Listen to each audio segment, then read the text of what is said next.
Do you feel as though today, with the kind of differences in warfare, in terms of, although yes, there are kind of still missiles and there is violent destruction, a lot more of warfare is done through different kind of policies and through like organisations, governmental organisations, and through like using mediums such as like the internet and things. Do you feel that it's perhaps less dangerous to be a foreign correspondent today than it was? No, because I agree with you that the cyber warfare, particularly as we know, is going to become more and more important. But I think today, in some ways, it can be seen as more dangerous, and it's very difficult to cover a war like Afghanistan or Iraq without being embedded with the troops. Now, although they protect you, I mean, you are also taking risks alongside them, rather alongside the way that the correspondents did in World War II. Of course, it was dangerous being what they used to call a maverick or an independent, and they did suffer many injuries, but I don't think it was any less dangerous. It certainly was more fun. Not being virtually, you have to be a soldier or a lady soldier now, sort of uniform and all this business. Otherwise, it's more difficult to cover. So there's a big change in that way. And I think, I mean, cyber warfare is, you mean personally dangerous, at risk. I think actually that always revolutions and unorganized gatherings, uprisings have been more dangerous to cover. Things like the Iranian Revolution, where a very famous American journalist was killed by shrapnel on his balcony of his hotel. David Blundy of the Sunday Times in San Salvador was shot by a random bullet. I mean, it's not always that the other side's going to aim for you, but if there's heavy metal flying around, of course, it's dangerous. And I mean, I suppose in terms of kind of war itself, I guess it depends quite largely on how you define war. I mean, you could argue that those videos that have been leaked recently that were on the Guardian website yesterday, that is essentially in a form of warfare. They're fighting back by exposing what's going on and what can happen to people when they're influenced by power, etc. And that in itself is a type of it, and it's dangerous, perhaps not in a physical sense, but dangerous in kind of ruining people's lives as well. Yes, I think so. WikiLeaks, as you're talking about, and that sort of thing. Also, don't forget, it's not only war. Think of the Russian correspondents of the sort of human rights variety, yes, who have been, shadowly pass away, and dealing in Italy with the mafia. Often it's not easy for journalists. I mean, the journalist who exposed the mafia in Italy, I believe, had a police escort and had to leave the country.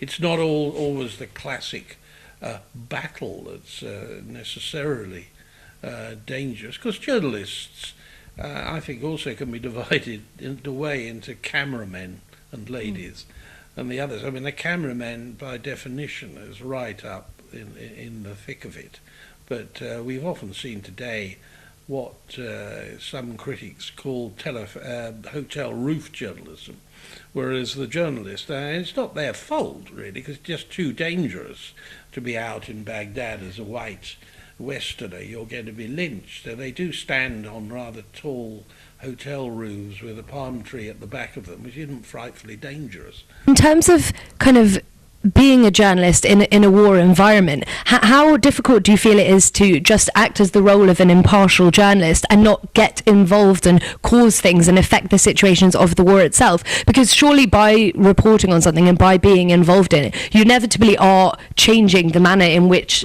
the series of events may have played out. So you may be actually affecting the things that are happening yourself by being involved and trying to be objective.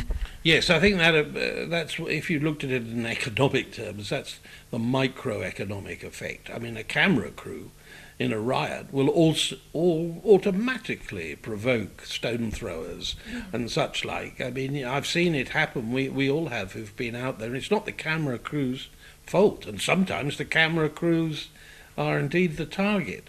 But I don't think journalism per se has such a big effect on something like, I don't know, policy in the Second World War. France attacked Germany or something like that's an example.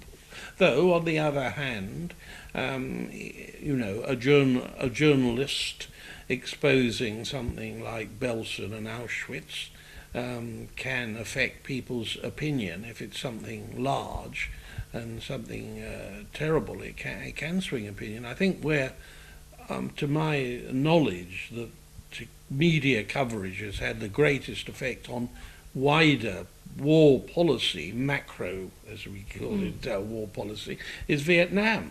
Because when the American people saw what was happening, they didn't like it. And they didn't like the number of people, of their men being killed anyway, but they certainly didn't like what they were seeing being done. So I think and kind of that the kind of public opinion will influence the government, and the government will therefore change their foreign policy in correspondence to that, and that will have a kind of knock-on effect and create the news in turn. Yes, but I mean, there I would see the media intervention as being perhaps only part of a political larger picture.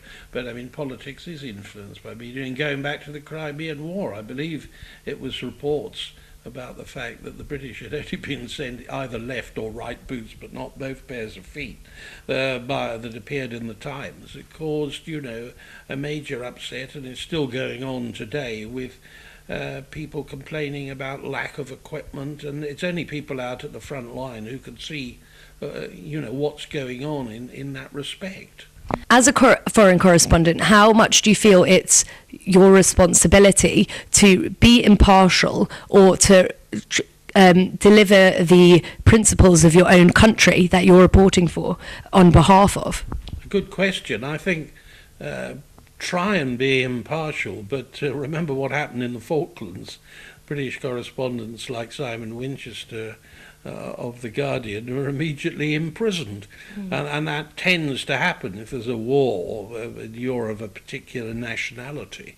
It's very difficult to report objectively on what's happening, the person that you're taking war with, as it were. I wouldn't hold much hope for a Western correspondent in Tehran if there had been a nuclear attack on Iranian nuclear facilities and they were trying to report on the Iranian reaction, because, I mean, imprisonment might be the least of their problems.